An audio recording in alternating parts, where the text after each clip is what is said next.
Mars, lover of all things iconic, and welcome to another episode of the Crèative, where we talk about all things creative and what it takes to bring our imaginations to life. This is a safe space for creatives to talk about their process and how they bring art to life. So, New York Fashion Week just ended, right? And we're going to get into that for a recap later. But before we get into that, let's talk about how fashion journalism is just in such a weird place right now. From Edward exiting British Vogue to Paper Magazine laying off all of its editorial staff, fashion publications are starting to act like trends where one day you're in and the next day you're out. Which leaves me wondering, how are fashion journalists continuing to stay motivated to do the important work on such shaky grounds? So let's get into it. Today we are joined by two esteemed fashion journalists to give us his perspective on the current creative climate for journalism throughout the industry. One has penned some groundbreaking articles for Teen Vogue, Essence Magazine, Pop Sugar, and Grazia. And the other has contributed thought-provoking articles for Vogue, The Cuts, Bazaar, and NPR. Please welcome to the Creative, Shelton Boyd-Griffith and Scarlett Newman. Yay! Woohoo! Where are the claps?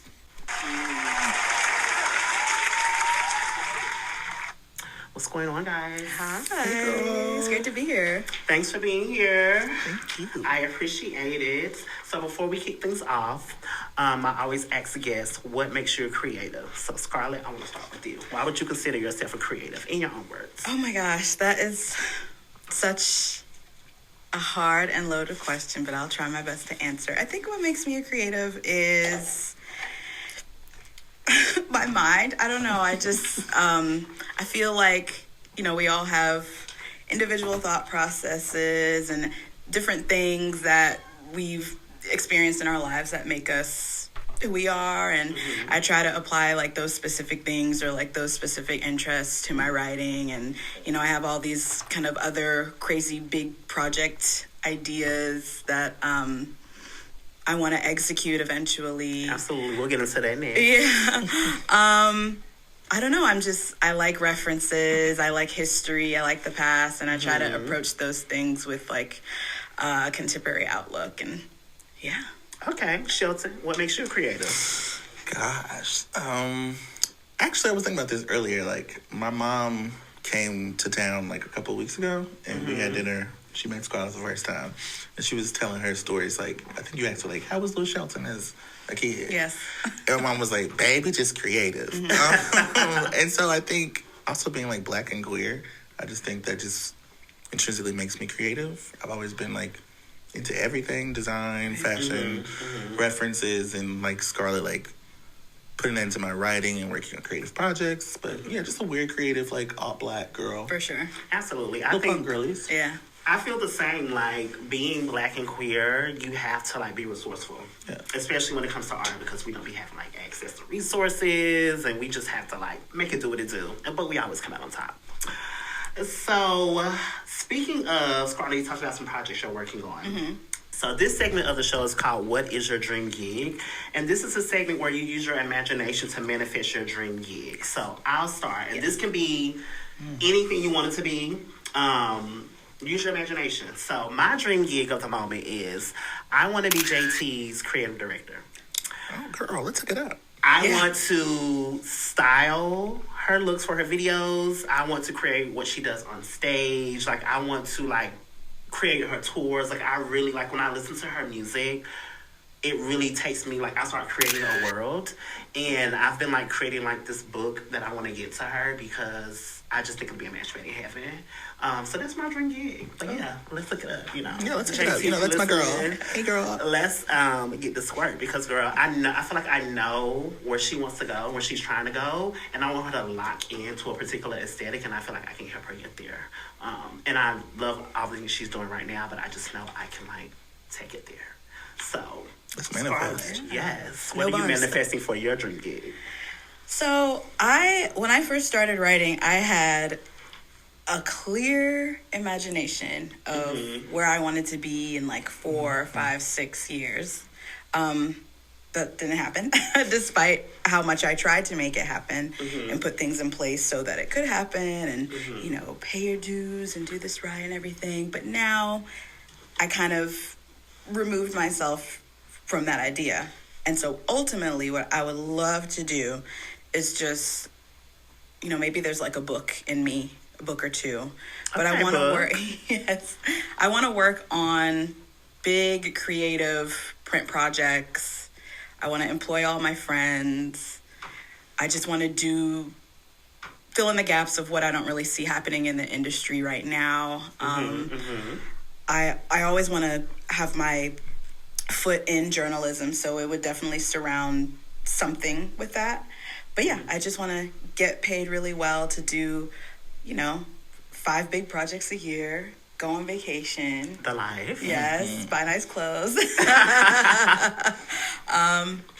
Yeah, I mean, I feel like the possibilities are kind of endless at this point. So I'm going to try my best to make that happen. I think it's possible. As far as your books, like, do you want them to be like nonfiction, fiction, or just like a bit of both? Nonfiction. Okay. Kind of like approaching fashion from like an anthropological study or perspective, and because I love the people in fashion. I love, you know, we love the design, we love the craft, we love the artwork, but I really love this specific population and the people that I've met, and I'm just all, you know, even by the both of you, I'm just fascinated by your creativeness. So likewise. yes. Okay, Shelton, Dringy, give it to us. Ooh, child. Like Scarlett, like, it definitely looked different like a couple years ago. If you would have asked me like maybe like 4 or 5 years ago, it's EIC. Like, definitely. Yeah. But with the state of like, you know, the industry and like lack of jobs and like there's a disproportionate rate of Black journalists not being on staff. So those opportunities just like, they just don't seem accessible right now. So I'm in a place like where I want to create my own spaces and not be limited to anything. Like, I want to just like be a creative at large, like do everything. So it doesn't really have a dream gig. It's just I want to be able to do my own manifestations, my own creative projects, whatever they look like. You're really good at like curation. So like in creating like your own space, like you just want to curate different creative spaces for Black queer.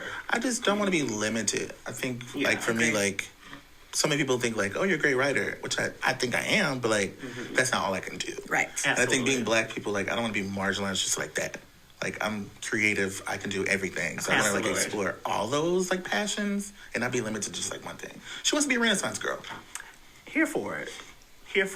Yeah. I mean, you already are, but you know, we can elevate it. You know.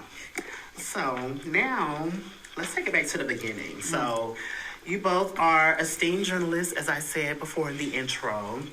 What sparked your creativity? Like, what sparked the bug to turn you towards journalism?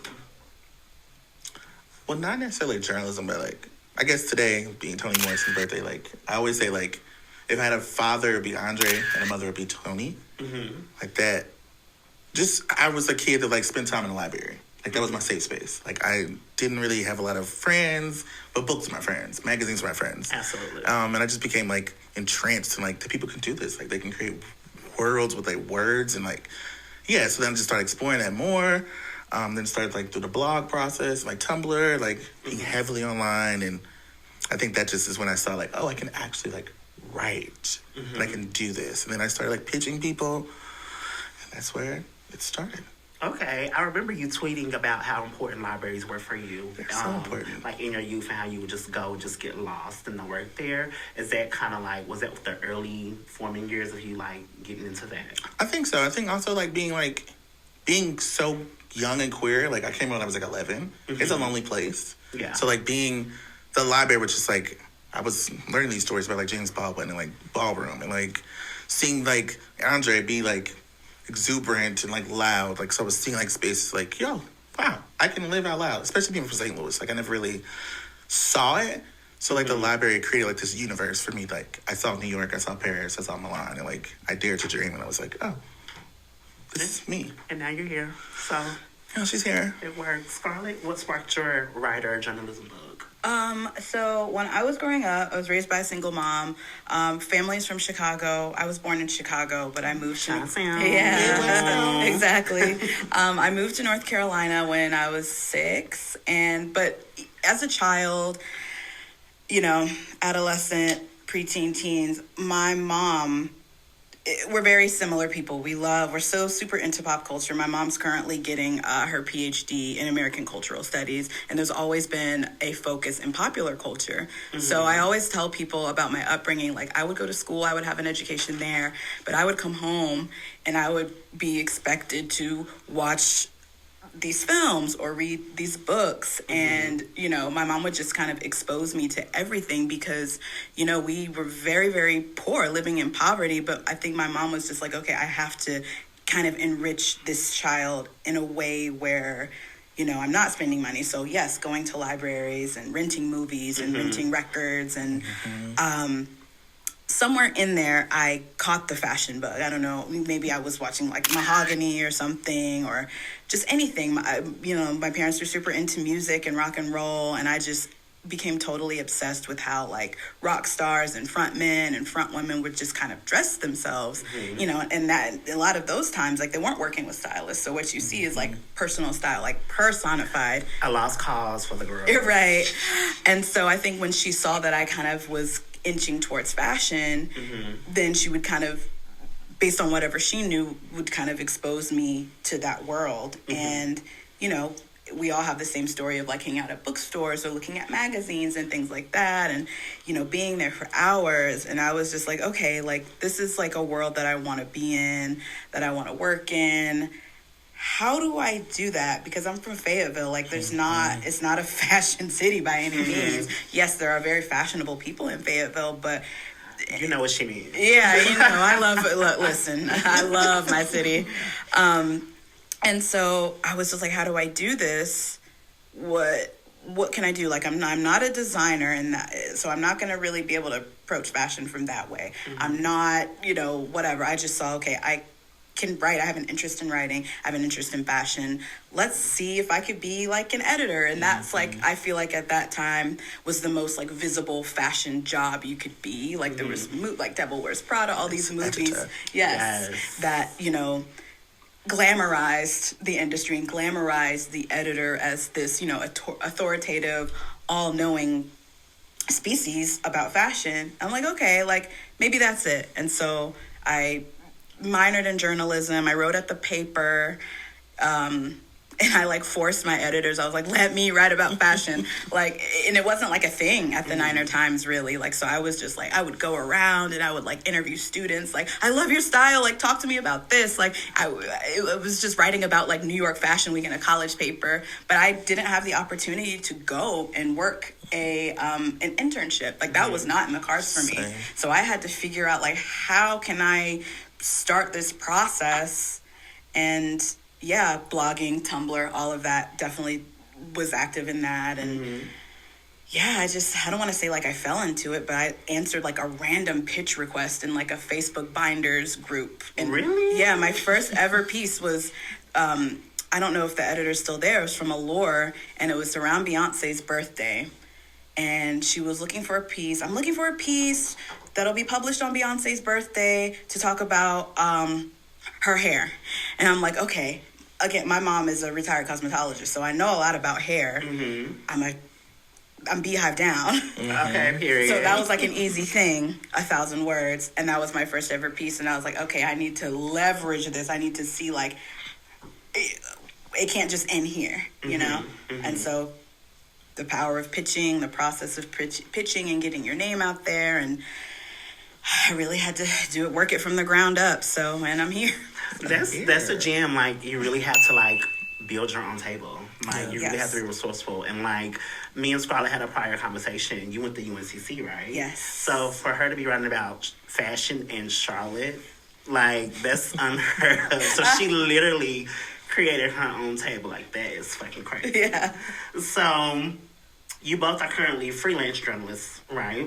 So can you walk us through what that is and how it's different from a journalist who works for a singular publication? Because I feel like you both have done, like, you've been singular publication and freelance. So what's the difference between the two, and which do you prefer? Freelance has its pros and its cons. Definitely. Freelance affords you opportunity, like it says, freelance, to kind of go your own pace. You know, you get to work for many publications, which is like the draw. Like, if you have an idea for like GQ, or you have a pitch for like, I don't know, like Allure, like you can pitch and you have the freedom to do that, like to express your voice and all of it. The downside is that net 30. So let the girls know what net 30 is. Net 30 is, okay, let's say you do a piece, you know, go through the edits, you turn it in, it goes live. You submit your invoice, you wait your 30 days to get your payment. It is a very archaic way of existing, especially in expensive New York City where so many black and brown people cannot afford. But, you know, we will get through that.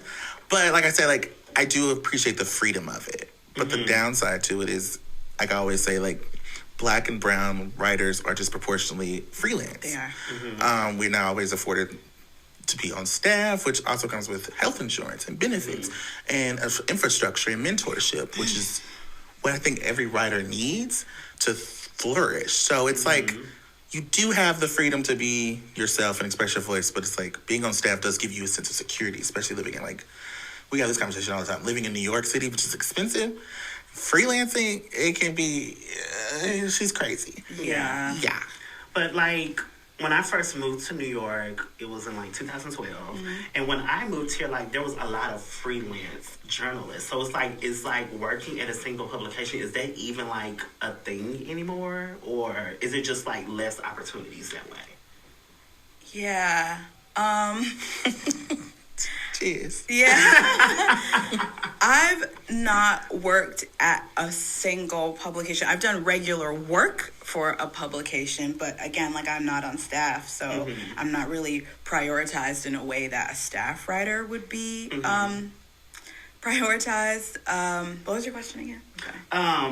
Like, what's the difference between okay, I got you. freelance and single publication? Yeah. So in the beginning, like what I was talking about, like how I saw myself, I was like, okay, you know, I have this one byline now at Allure magazine. Let me get the next byline and let me do this really well. Let me do this job really, really well. So maybe 5 years down the line, one of these publications that I am contributing to regularly, like, in my mind, it's like, oh, she's like doing her due diligence as a journalist. She's submitting things on time. She's going above and beyond to try to make this like a really good article, which I was. And I was like, okay, the reward for that has got to be being hired at the publication. No, that's not it, which is fine. I mean, I'm really grateful for those opportunities.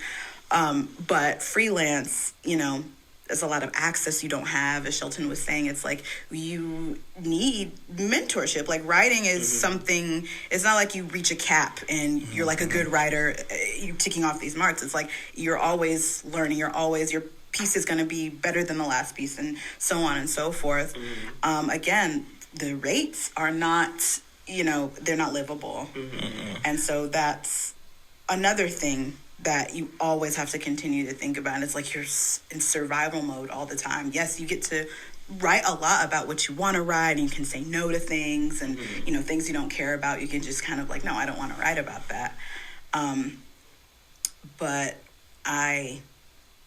only a certain type of person can truly survive on that, and I'm not that type of person. Absolutely. And the other thing is like permalance. So it's like, yeah. You're still freelance. You're contributing editor. I've never heard you're this freelance. Word. You're basically still freelance.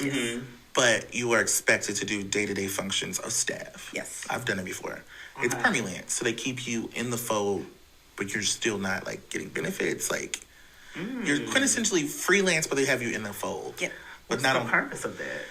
Money. Money. They don't have to pay you benefits. Yep. Oh. But then you basically are like tracking like hours every day, like a 9 to 5. Okay, gotcha. Yeah. Gotcha. And out of the two, like, what do you prefer? Or out of the three, what would be your ideal, like, choice? It changes every day for me. It changes. Because I'm sure a lot of freedom comes with freelance. Yes. Yeah. But I'm sure a lot of security comes with, like, singular publication and, like, you know, just legacy and longevity and things like that. So it's just kind of like, I don't know, I'm thinking about I'm sure we're all Sex and the City fans. Oh, yeah. So I'm thinking about when Carrie was like, well, I get paid such and such. I get paid this amount for... $4.95. Like, is it still like that? Oh, baby, that was... No. Really? You're getting $4.95 per paragraph. Really? Oh, my God. 50 cents. Yeah. I think for me, like, I'm getting older. You know, she's almost 32. Yes, we're in our 30s. You know, 32. So, like, for me, like, if you would have asked me, like, in my 20s, it would have been like, oh, yeah, I want to be on staff. Yes. Yes. Now it's like, I'm getting older. I don't want to play the game. You know, so whatever comes. But I'm not, like, I'm not beholden to, like, the standards. I'm going to make my own seat. Absolutely. So, when writing an article, what does your creative process look like? Like, how do you captivate a reader? Like, let's say, I don't know, someone reaches out to you to do a story about Fashion Week or what Solange wore, whatever the case may be. Like, how do you... Well, let me rewind. Yeah. So, when it comes to, like, finding work for fashion journalists, like, are people reaching out to you? Are you pitching to publications? Is it a little bit of both? Like, how does that work? Yeah, so I think... I'll just kind of explain my case. When I started out, I was doing a lot more pitching because it's like, you know, you want to make a name for yourself. You're just starting out. Maybe you have like 3 bylines, but... And what does a pitch look like? Okay. Educate the girl. Oh, gosh. Well, the way I do it, I don't know if this is the right way, the wrong way. I just kind of give... why I'm interested in it, why I think it maybe would be good for the publication, and just kind of like give a brief synopsis of what it could be. Things change because, you know, some editors are different. They see a better direction that it could go in. So you adjust accordingly, but you just kind of like give it good, not too long. You're not writing an essay to an editor, but you're just kind of saying like, this is why I care about this is why I think it's relevant, and this is why. And they either say, you know, maybe not, we're gonna pass, or maybe they're like, oh, okay, yeah, that's great, like let's move on.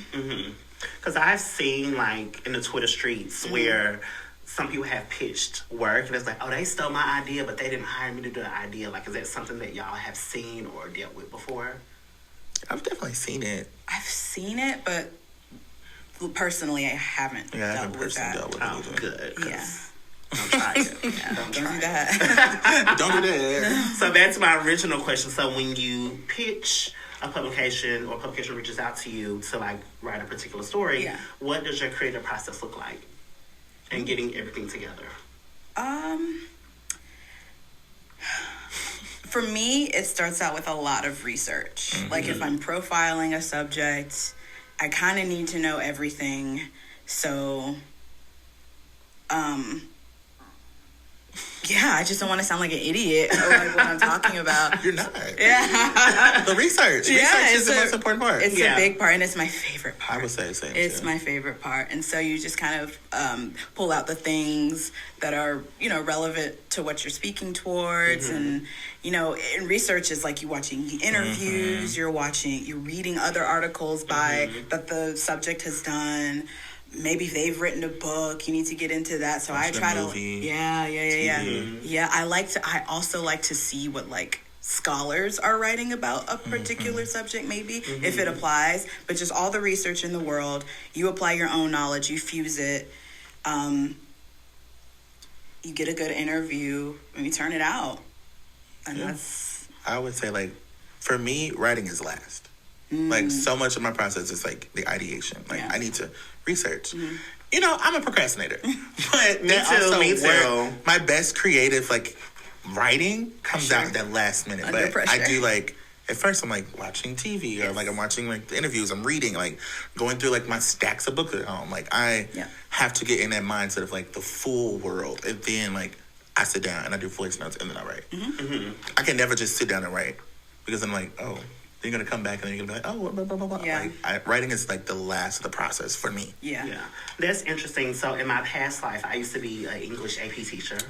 So I used to, like, teach my students how to write past the English regions. And a lot of them could just not sit down and write. Like, so I would just tell them to, like, what's the chart called where you like put the circles and you put the thing? Diagram. Yeah, I should tell them to do like a Venn diagram. Or like the planning bubbles. Yeah, like just plan it out, like have fun with it, and then hopefully that will like inspire them to write. Because sitting down to just like put shit, most people don't do that. Like it just something has to like be your best work you. either. Yeah, it's not, because it's kind of like I'm just trying to get it out. Yeah, like you're just talking shit, but you're not. There's no intention behind what the fuck you're saying. So it's just kind of like, what the fuck? Yeah.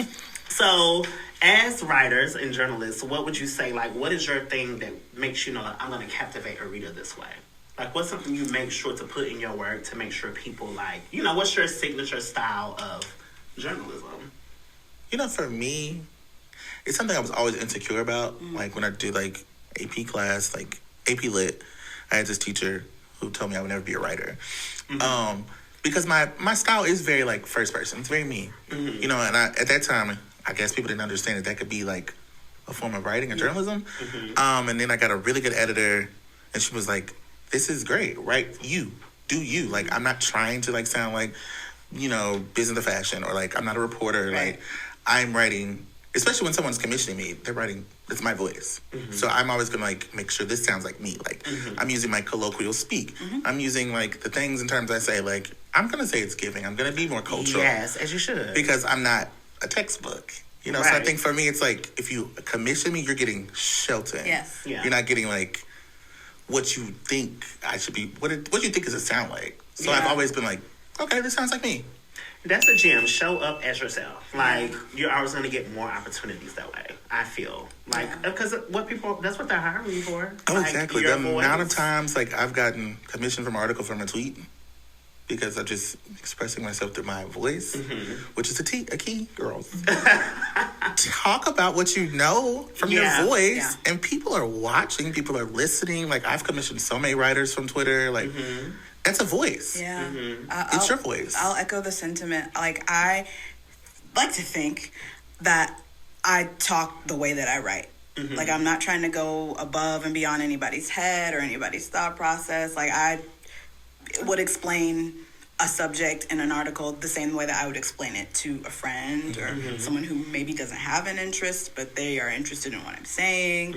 I think our voices are pretty important, and they're pretty strong, and you know, they're knowledgeable, and absolutely, you know, oftentimes it doesn't get appreciated in a way that I think it should be, but we're pretty good at what we do. I'd say so too. Yeah, like we can say that. Yeah. Yes, get into the bylaws. Just Google their names; they'll all come up. Like, I was Googling them before the episode. You know, do a little research, and the girls had 3 or 4 pages of bylaws. So get into it. So that's a perfect segue, because now let's get into some mess. Because the fashion journalism industry is in a place that is very weird right now. It's very shaky.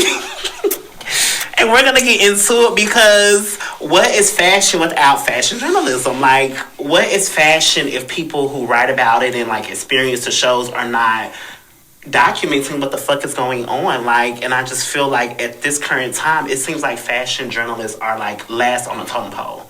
And I don't know how fashion is going to survive in this particular fashion journalism, or fashion in general, is going to survive the way that it is in this particular state. So what are your true feelings on the current scope of fashion journalism in the fashion industry as a whole? Okay. I would say, from my perspective, everybody wants to be lauded and heralded as a fashion critic. Like, now that is like the position that everybody wants to be. They go on their Twitter and they're like, what can I say that is going to attract this audience of people that thinks I'm going to be like this fashion expert? And I mean, that's cool and all. That's great. Like, fashion criticism, like, it's necessary. Like, yeah. But I think everyone is just kind of striving to write in a certain way. And that's why I think that having voice in your writing and having something that's recognizable, like, you can read a first paragraph of Shelton's piece without even seeing who wrote it, and it's like, okay, this is a Shelton piece. rather than like trying to be like, oh my God, I'm like this pretentious, like, fashion critic, all-knowing, like, thing. Like, yeah, everybody is doing that. Everybody wants to write like that, and I get it, because that brings views and that brings respect, or that, you know, I don't know, but in the sense of just, like, the state of journalism at large, there's no money. There's no money. There's no money, and only a certain type of person can do this type of stuff for free or for nothing. And it's weeding out a lot of people, and it's making a lot of people have to leave. And I mean, I've had to leave. I'm not a full-time writer right now. I work in-house at a brand. But yeah, like, we are motivated by the art, absolutely, but we also need to survive, especially if we're living in a city like this. And yeah. And that's the true tea. And that's the tea. Yeah. Journalism is a very scary place right now. Yeah. I think for me, like, I think of it in two ways. Like, I do think that it's really interesting that so many kids are getting voices on the internet, because that's something I wanted growing up. Like, we were just, like, talking into, like, a void. Like, I like seeing now that sometimes, like, these kids are, like, getting opportunities from it, you know, but I do see that is a straddling with, like, journalist, you know? So it's become, like, this twofold where, like, journalists now have to be, like, influencers, and no tea, no shade, I don't have it in me. Yeah. It's a lot. So then it's, like, I just want to, like, me and Scarlett talk about this all the time. I just want to write. Yeah. I just like the clothes. I like the stories, the narratives, the people. Yeah. I don't care about anything else. I just want to write. Yeah. But there aren't a lot of opportunities for writing. You know, it's either commerce, you know, market, or, you know, social media, or you're being, like, an influencer. So it's, like, the opportunities for writers that just, like, enjoy the art form of writing is just becoming, like, non-existent. And put Black on being on top of that. Oh yeah. So they're gonna do that, and then they're gonna segue you into only writing about Black things. Post 2020. Yeah. Now ain't no. What opportunities we y'all ain't getting promise? nothing now. We ain't getting nothing. Where It's are crazy. they? Yeah. Because that leads me to my next question. It's like, knowing all of these things, what motivates you? I mean, I know you love the art form of writing, but it's just kind of like, that can be very depressing, like, mentally taxing to know that I love doing this thing, but people don't really appreciate my efforts for it. So what keeps you, like, going? Yeah. Scarlett. She keeps me going. I thought you were like, I will say take it away. Community. Oh, yeah, community for We sure. have created, like, a community. Like, that's important. I think, like, we do live, fashion is shallow. It's vain. A lot of relationships are surface level. So having people that, like, actually are in your corner, for sure, that you can, like, authentically, like, talk to about, like, your experiences and your problems, like, that pushes me. Yeah. Oh, yeah. That, and that's for sure.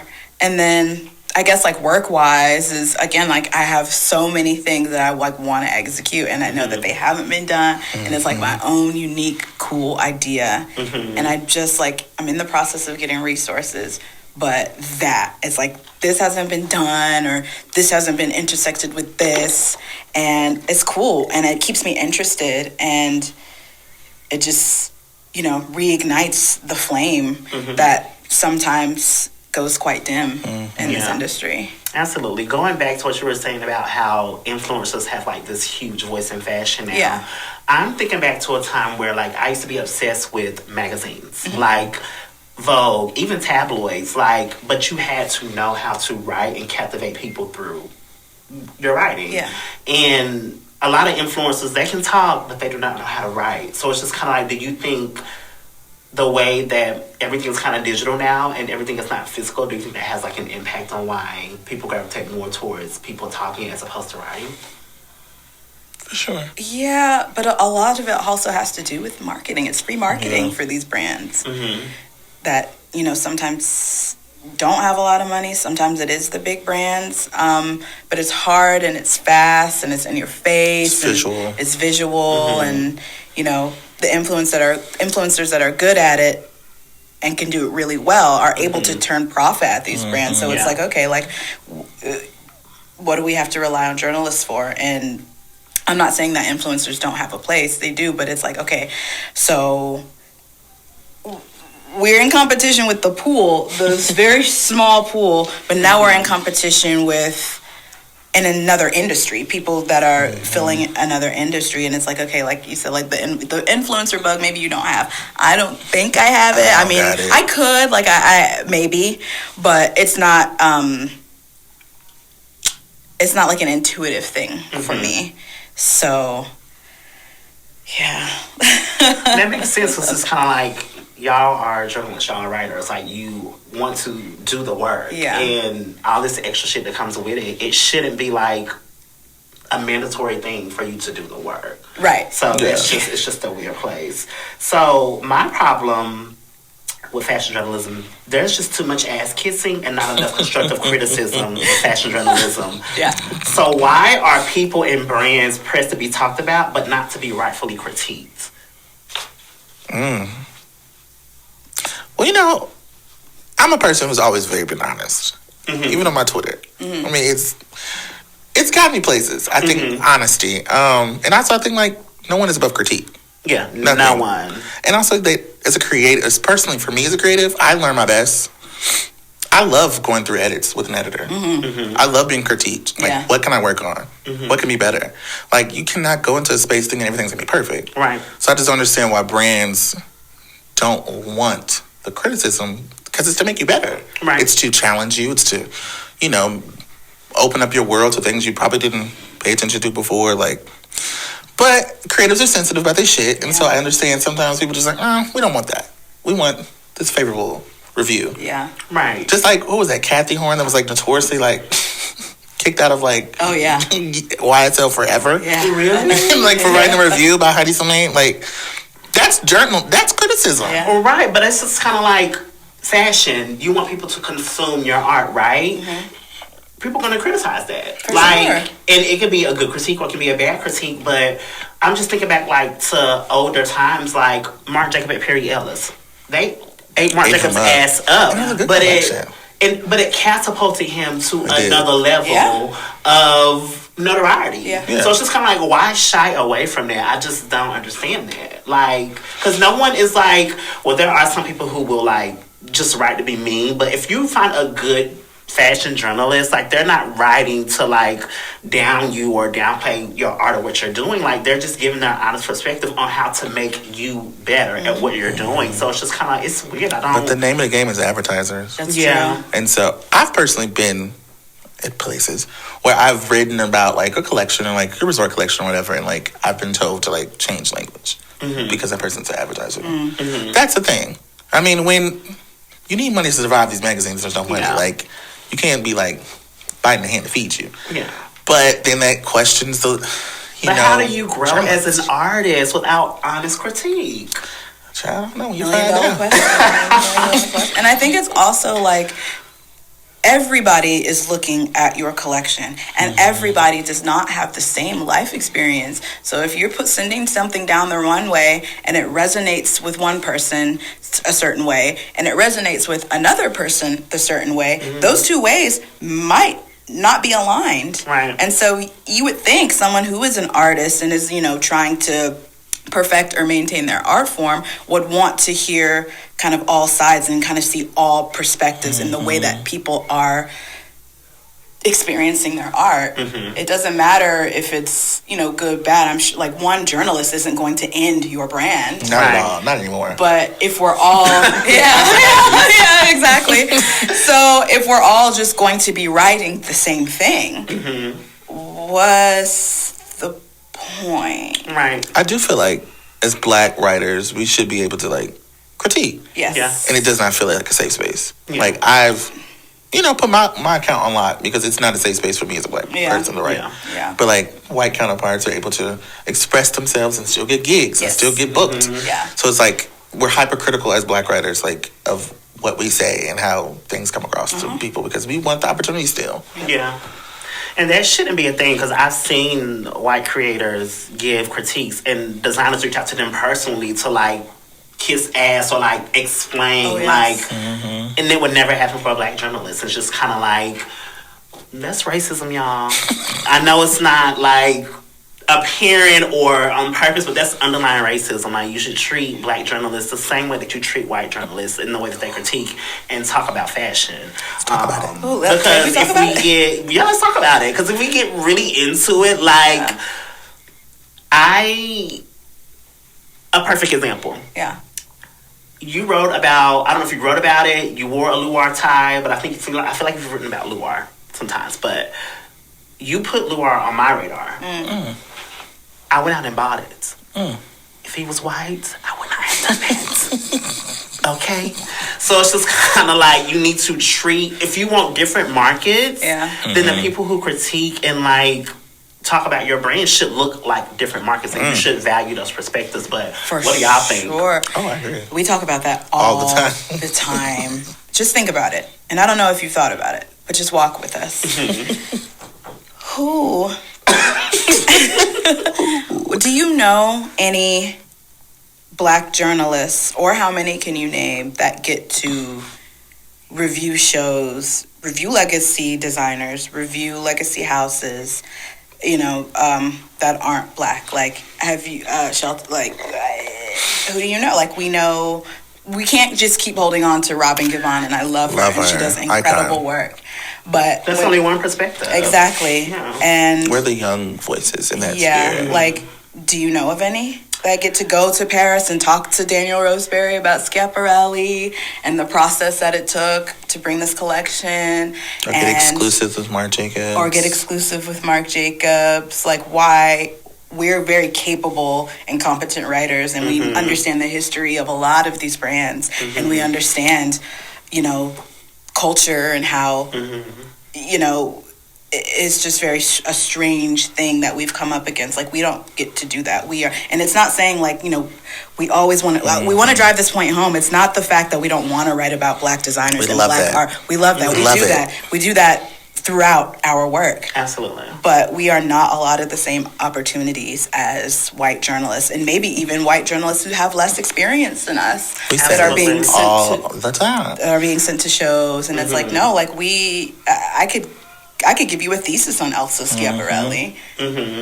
That just made me tingle, because I've never thought about it from that lens. Like, I do see on TikTok and Instagram, or, you know, wherever else, it's like everybody is white. That it's like, some people are sponsored to go, not fuck Fashion Week, they get Fashion Month, bitch. They're going to New York, Paris, Milan, London, and they are paid to be there, front row seat, and they're writing about the brands. But I cannot think of one black fashion journalist who is afforded those same opportunities. I was actually writing an article about this last year, and I stopped. And I stopped because I was like, I don't want to come across bitter. I don't want to come... And it's just me processing that. I shouldn't have to feel like that way. It's not bitter. It's facts. Yeah. I know, but I shouldn't have to feel that way. But, like, I just took a second, like, I don't want to come across... I don't want anyone to misinterpret what I'm saying. Yeah. Because everyone is not nuanced on the conversation. Yeah. They're going to think I'm bitter. Yeah. They're going to think, like, well, with this, or we have Robin, like, I just, like... I think this is a conversation no one really wants to have. They don't. Yeah. Because then they're like, well, that's not fair. We have this person. Yeah, you might have an EIC here, this person here, but, like... It's not enough. Yeah, there's no black voices who are getting into the nitty gritty of these collections and sitting down with these designers after the shows. Yeah, or previews before. Or, you know, even we're given crumbs of like 2 minutes with a designer, or we get a quote they emailed. Yeah. It's and that's ridiculous, and it's a sad realization that this is where fashion is. Like, even if we take out today and look back in olden times, like, Andre Leon Talley should not have been the only voice either. Like, there were many other black journalists who could have, like, offer perspective and critiques and on different brands and should be at shows. It's just, I don't know, that's really ridiculous to me, because it's like you're doing your own brand a disservice. Like, again, I'm not influenced by white journalists like that. I'm sorry. Like, 90% of the time, I'm reading what these girls are writing. I am, like, if you don't follow Shelton on Instagram, please do. Like, Shelton, I don't even know if you're doing this, but you trim forecasts every single day. Like, you curate what the brands are doing, and you make everything connect. Like, that is trend forecasting. Like, you're curating, like, and lo and behold, 3 months later, the girls have it on. But it's just kind of like, y'all don't want that for y'all brand? Like, y'all don't want the girls to be like, the girls that get it and share it amongst, like, and get paid to do it? Like, that's just insane to me. And this is, go ahead. Sorry, I don't want to interrupt you, but it's just like, imagine if you, like, go to a designer, and you just ask them, very candidly, have any Black journalists ever interviewed you? Like, maybe 2 years ago, I interviewed the brand duo Chipova Luena. Okay. I'm sure up until then, a Black journalist had never done a profile on them. And that's actually the reason that I took that. I am interested in the brand. I love Chipova Luena. But another reason was like, okay, like, this is an opportunity for a Black journalist to, you know, inject their point of view of how they're thinking about this clothes, because I'm sure I'm not thinking about it in the way that this journalist over here is thinking about it. Maybe I'm not even thinking about it the way that Shelton is thinking about it, but that's the beauty of it. That shouldn't be like one in every 25 articles. Like, I'm not saying like I got to be up in these white people faces heating and hollering and I'm doing all of that, but that's what I got into this for, like design in general. I knew when I wanted to be a journalist, I want to talk to these people. I want to understand the process. I want to make the cultural connections, and then I want to talk about it in a way that is like clear and accessible to people who have an interest in fashion, who maybe don't have an interest in fashion, and they found the article, and now that's sparking something else. But it's just like, no, like, you're Black, you are doing the Black shit. Yeah. Ooh, especially in 2020. Especially in 2020. Like, no tea, no shade. Literally, 2020, 2021, every article that was pitched or commissioned to me was about a Black person.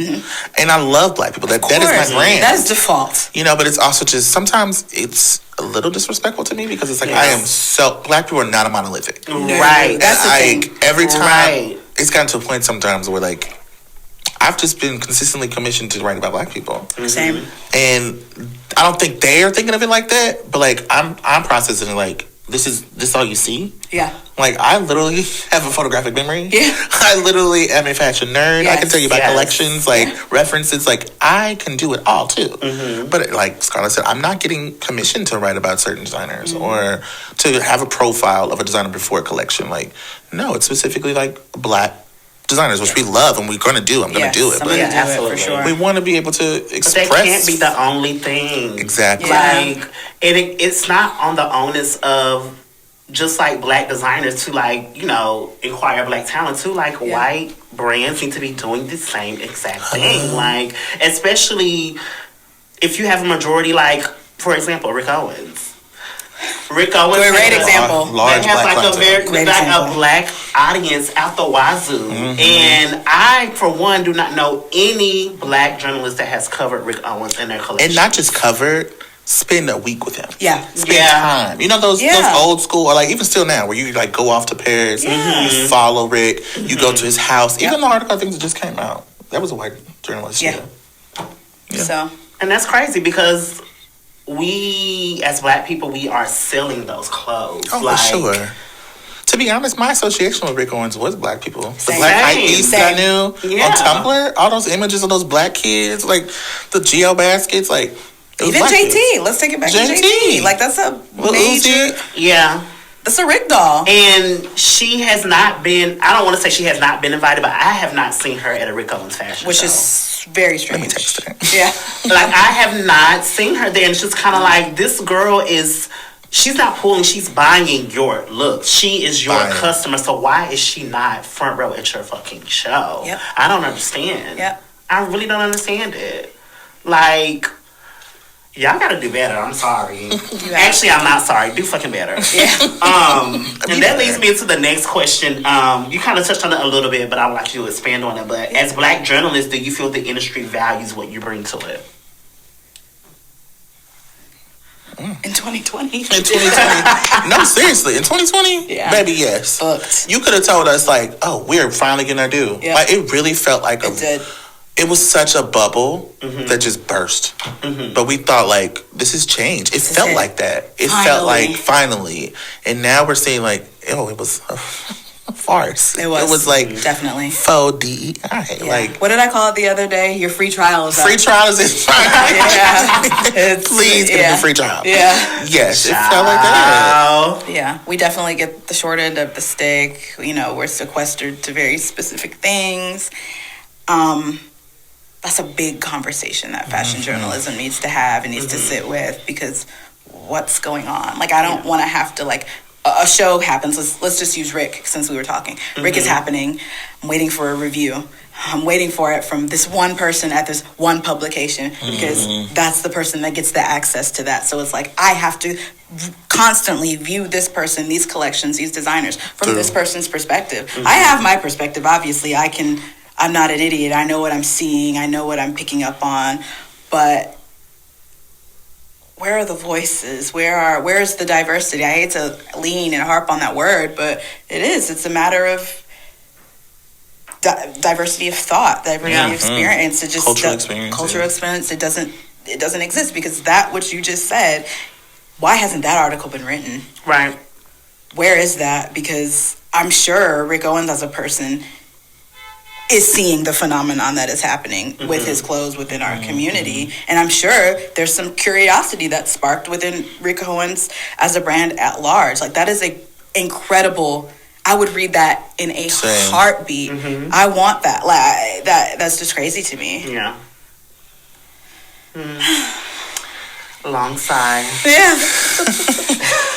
So I guess the answer to that question would be no. Black journalists are not valued for what they bring to the industry, and I don't think so. That's something that needs to be rectified. Yeah, because fashion is nothing without Black fashion journalists. Sorry, it's just not happening. Like, it's not happening. Yeah. As Black fashion journalists, what's the future that you want to see for journalism as a whole?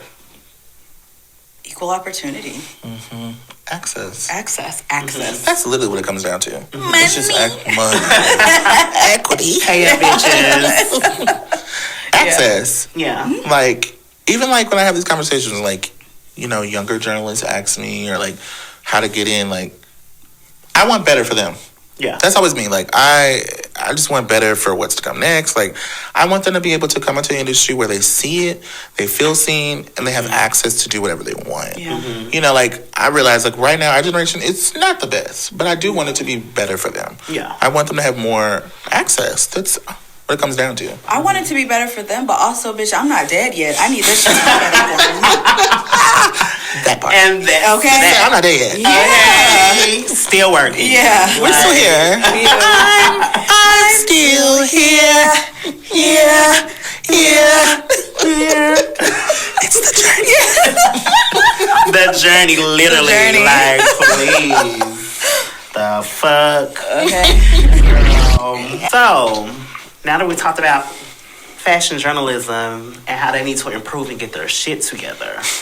Okay, let's talk about New York Fashion Week. It just ended this week, right? Child. Yeah. It ended Wednesday? I don't know. It ended for me on Monday. Child. I was only invited to one show, so child, after that show I was at home. Yeah. And the girl's like, "You're not coming out?" No, I'm not coming out. Yeah. Child, I'm about to be fighting at the door and scrapping with the girl. So Yeah. see, I'm all right. But let's talk about what was your show of the season. Like, what show really like took it there, made an impact? What would you say? For me, You or me? I know. Okay. For me, it would be Willie. Okay, Willie Chavaria. Okay, why so? I feel like it's a very distinct lens, and like I say, like Butch Queen. It gives me it's queer. It is very Latinx. It's very in your face. It's very mass, but femme, soft. And I just think the way that his casting is like, it's amazing. It's some of the best casting, I think. Like, it is distinctly, like, his customer is distinctly his voice. Yeah. It's romantic. The pieces are wearable. It blurs the lines between menswear and women's wear. Absolutely blurs the lines. And it's culturally him. And I think that's what I want more designers to do, is do them. Willie's not trying to do anyone else. Right. It is him. Like, even when you see Willie out in the streets, like, Willie has on a baggy jean and a kitten heel. Yeah. Like, it's a dickie and a kitten heel with the t-shirt. He's really what he's putting out. Yeah. And, like, the way he just presents the shows are just beautiful. Yeah. I love, like, all the religious undertones with his work. Like, it really just elevates the message of what the clothes are supposed to, or, like, what the clothes is breaking down. Like, it's breaking down certain barriers. Yeah. And I really love that. Yeah, and I love, like, it's street, but it's fashion. Yes. Street but fashion. Yes. And I love when I see a woman wearing it on the red carpet. I love it. But when you see it on the man, like, it's the same garment, but it gives two different vibes completely. It's just kind of like when a garment can be diverse, that's when you know you've done something right. Yes. Like, for sure. I would say for me, the show of the season that really gave me, like, that old Fashion Week feel was Luar. Yes! Oh, my God. So the one show that Scarlett went to Luar. So Scarlett, why was Luar your show of the season? Luar was my show of the season, one, because it's the only one that I saw in person, and I always know that going to a Luar show is going to be an event. I've attended them since they started after lockdown. That one show we went to, was it 22? Was it 2022? Yeah. Ooh. Yeah, it was at the Shed, which was a gorgeous show. Love the Shed. Yes, and I think that was the year that I also profiled Luar. Okay. You have to check. But yeah, it was a scene, you know, everybody knows that the big moment of the night was Beyonce. Yes. And because Jules, her nephew, Solange's son, was walking the show. I think it was his modeling debut. And kudos to that, because that is a model's face. Like, that's seriously. a model. So I hope that this, like, he It's takes this something. and runs with it. Yeah. Yeah. For sure. But aside from all the fanfare, aside from all of the celebrity, Luar Raul just always brings it home. Yeah. And it's always a crowd that I'm super familiar with. Like, obviously, you're going to get the big editors because now Raul's at a point where the visibility is just, like, on 10. But I know that if I'm going to a Luar show, I'm going to see the cool girls. I'm going to see my girls. Absolutely. I'm going to see my girls. And in terms of the clothes, I just love that underlying thread of incorporating his background of growing up in Los Sures and Williamsburg, and you're always going to see something that's very street, that's very Banji girl. You're always going to get exaggerated proportions that somehow are, to me, very approachable. Like, if I was going to wear a jacket that had those types of shoulder pads, like, that is very appealing to me. Yes. Shape, proportion, silhouette, fierceness. He always has the best casting. Walkers. The casting. Takes was in there. Yes! Oh my gosh! Yes! The girls are always there. The girls are always there. And the styling. Kyle. Oh, yeah. An icon. Eats down. It's always so down. good. If you don't know who Kyle is, please research, because Kyle is also one of those people. Her eye is very ahead of the time. Yeah. Yes. Like Solange did When I Get Home in 2019. That was good. Her own sister is just now catching up. Yeah. Okay. It's 2022, 2023. The girl's caught up, but Kyle, her eye is just ahead. Yeah. So I love that he pulls her in. Yeah. You know what other show I liked? It was a presentation. I really like Diotima. Okay. I am obsessed with her point of view. Same. I love that, like, she works with these artisans. Like, it's like hand crocheted. You can see this customer too. Like, when I went to the presentation, like every girl was wearing the brand. Yeah. And that is so important. Yeah. Like, you have a viable audience. And Diotima ain't cheap, baby. And the girls she's buying, she's placing at like these big retailers. Like, I first saw her work in Bergdorf. Mm-hmm. Because I had heard of her work. I had seen it, but I went to Bergdorf and I felt the work, and I was like, oh, this is like quality. It's quality work. and it's artisanal, and these hands are making it. Like, and she's employing lots of people to make this, like, actual local artisans. Like, in this day and age, and they're forever pieces. Like, they're never gonna go out of style. Yeah, it's like, oh, I'm going on a vacation piece. It's I want to wear this today. It's my birthday dress. Like, I also love like they're all like the black designers that black and brown designers we chose. I know. And she puts her like Jamaican heritage so deep into her work. Like, it just makes it so much more interesting. Like, she's such a sweetheart too. Yeah, so sweet. So sweet. Absolutely. Loved Tom, by the way. I have to. The Tim Brown of it all. It was just like it was like a Tim Burton, like a gothic fairy tale. Yeah, which it is so up my alley. The snow. Yeah. When the Puffer and the kids came out. What was it from the Nutcracker? Not the Nutcracker. Is that the Nutcracker? Where like the dancer, she's got the big dress and they come out and all the kids. Yes, it is the Nutcracker where all the kids come out of the dress. Mm-hmm. And I was just like, okay, this is like fairy tale on 10. This is gothic. This is also incredible garments. And it's like the bookend of like, Marc Jacobs. Yep.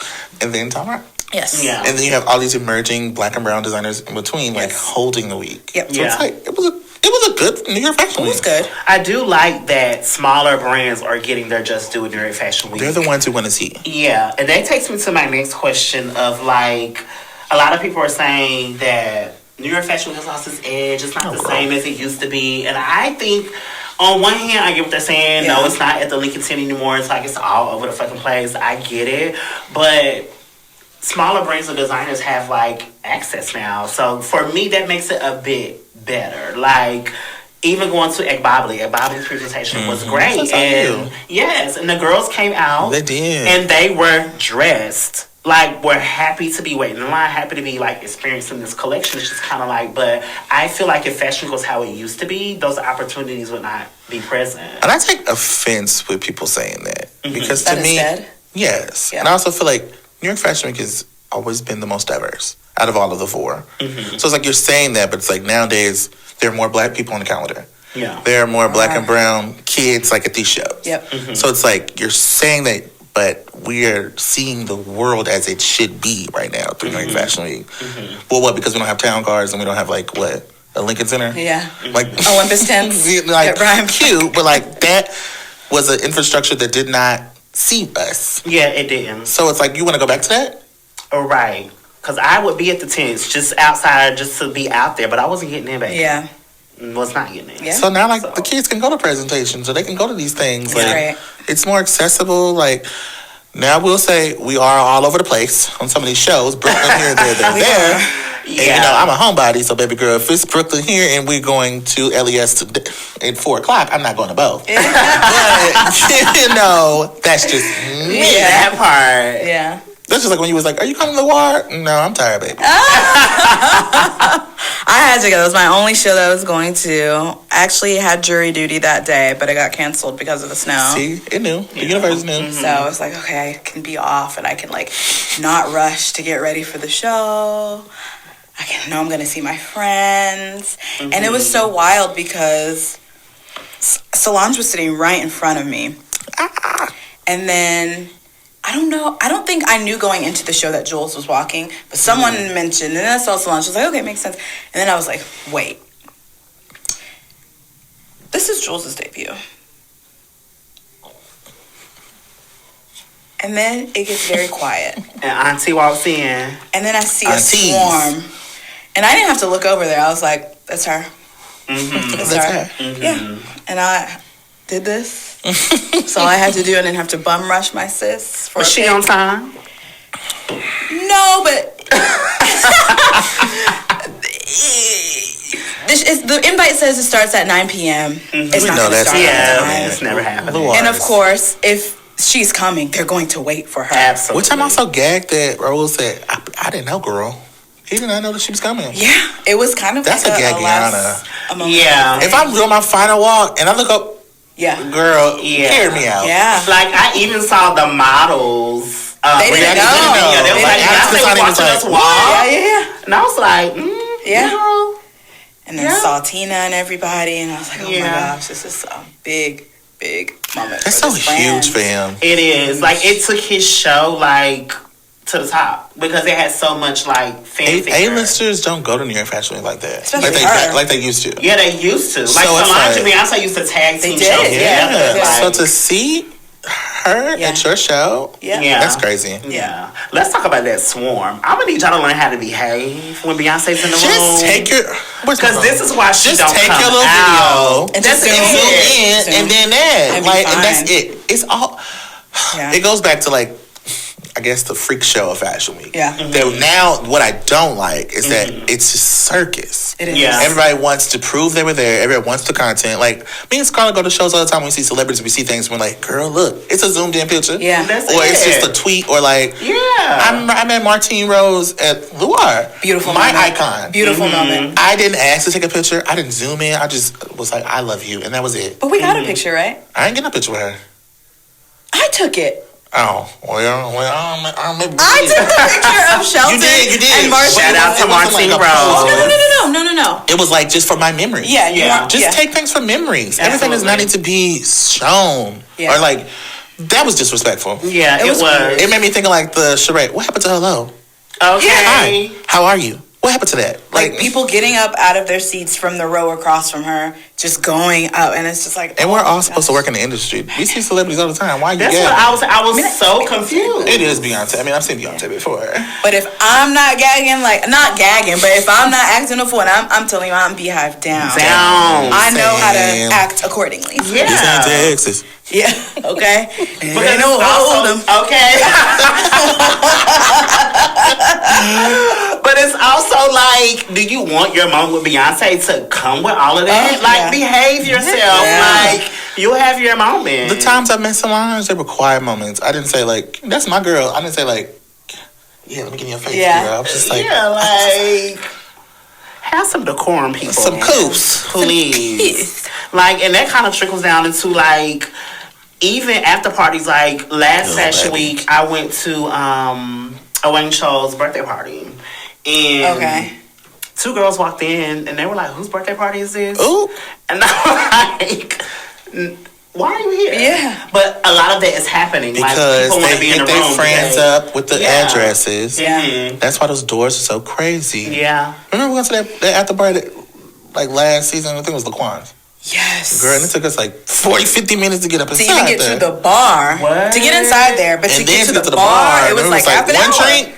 Yeah, I was like, I can't. One drink, we done. Yeah, that's not. Wow. I love an after party, but honey, Now you got to cram to get in spread there. it out, like multiple bars. And I know that's money, blah, blah, blah, but I'm just like, woof.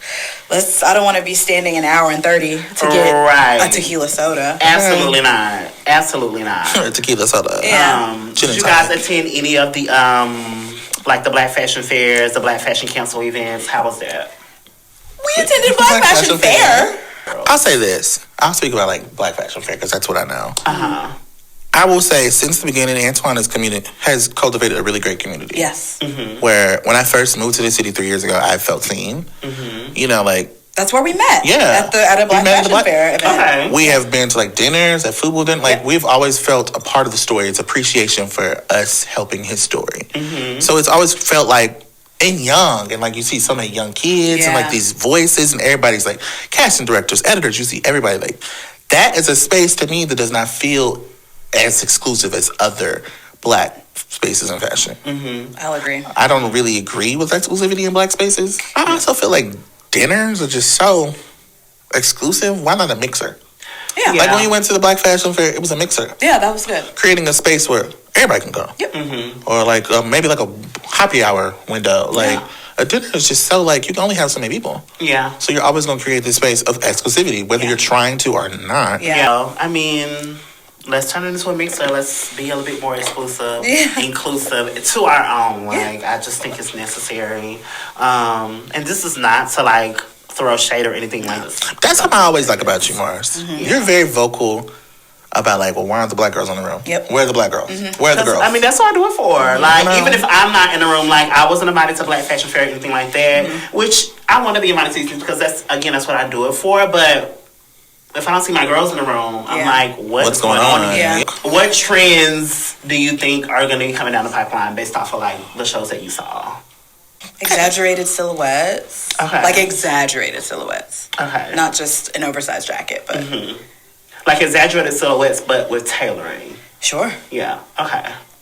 I think that the girls are slowly making their way out of this quiet luxury shit. Yeah. I saw a lot of individuality, like a lot of brands trying to stamp themselves. I think like it's gonna be less about just like quietness and about like finding your tribe. This was a very tribe season. I feel like, you know, Luar, Colleen Estrada, Sandy Ling, like we are getting into the tribe. Like pick your tribe. There's something out there. You don't have to be boring and quiet luxury. Absolutely. Yeah. Speaking of quiet luxury, I went to LA for the Beyonce show, and I went to the Railroad has a store out there. And they had a quiet luxury section. And I look over there, and the first thing I see is a Margiela bag. Girl, that's not quiet luxury, girl. I think girls are just delusional. I think that there is a section of people who would I think, misconstrue Margiela for minimalism. I think that's because it's white and like, or gray or muted. I don't think they're really getting into the gag that it's not minimalism. Yeah. I was like, hold on. But some girls will definitely misconstrue it for that. I'm like, oh, really? Yeah. But you also have to think, like, a lot of people, like, aren't like us. A lot of people really have to search and hold on to these ideas of how they think they should dress. Yeah. And aren't really injecting, like, any personality into it. Or, But it's like, I don't know. I'm just, like, not interested in that. Like, you guys know, like, I'm fucking rock and roll. Like, yeah. I really, like, I want to be me. Yeah. I'm a minimalist. Me too. But the girls that know, like, even if you wear a muted look, but I'm going to know that that's the robot of tailoring. I'm going to know, like, what the fuck you're wearing. So nothing about it is quiet. Like, I just don't understand. Just because it's not logomania. But I also find it to be a bit of underlying racism. For sure. Oh, for sure. The black girls put Logomania on the map. Like, Logomania was being made for the black girlies. Or even the conversation about the mob wives is dismissive of black women. Yes. Oh, yes. yeah. Gosh. The drug dealer wife. The drug dealer wife. Is way better than mob girls wives, baby. in the hood. Girl. Don't play with it. Don't play with it. Don't play with it. The nails, the rings, the Chinchilla. furs. Okay. Yeah. Like. The updos. All of it. Shellacked. Okay. The cars. Like, just the whole aesthetic and lifestyle. Like. So many of those chords are very anti-black. Very. So many. Or they try to erase chords, blackness. those, like, the core. Yeah, the core thing. Oh my God, I can't keep up. Me either. Oh my God. I was so happy when I saw a lot of the girls saying that the trend for 2024 is getting rid of chords and finding your own personal style. I hope they stick to it. Because I can't with the chords. I can't. Like, but a lot of people use that as a guide to kind of formulate their personal style. And I'm like, just exist outside of this and go and buy what you want. Yeah. What makes you feel comfortable and what makes Wear you feel whatever alive. you want. Yeah. I mean, everything is at your fingertips nowadays anyway. So it's just kind of like, I don't know. I'm sure, like, I grew up, you can go to the mall and, like, you used to hang out at the mall. Culture. For sure. And that's just kind of not a thing anymore. So it's more of like an online, you see, you don't get to touch and feel and try things on. But still, like, you have access to things, like, find your personal style that way. Yeah. Or even make mistakes. Like, you can buy something, and if it doesn't work, it doesn't work. Yeah, that's but even just fine. trying and just like going beyond what you maybe think is expected of you or what you're seeing directly reflected to you in media, just try. That's like the fun part of it. I always tell people, like, people are always like, don't buy into trends. Buy into trends and see what you like, what works in your wardrobe. Do it. Right. Because it belongs to you. There's no rules to it. Like, it belongs to you. It belongs to you, Scarlett and Shelton, for being here. Thank you for having us. Of course. This was a great conversation. So good. And these are two esteemed fashion journalists, as I said before. Follow their work. Where can we find you guys? You can find me at Shelton Boyd-Griffith on X. I hate saying it. On Twitter. On Twitter. We're not calling it Twitter and Instagram. And you can... you can find me at Peculiar Scarlett, and I'll just leave it at that. Yeah. And as we say on every episode, leave here empty. Do not hold on to your gifts. If you're a creative, let it out. Let the world see it, because the world deserves to see what you have to bring to it. That's right. And that is the Creative. Bye. Bye. Rock out. Rock your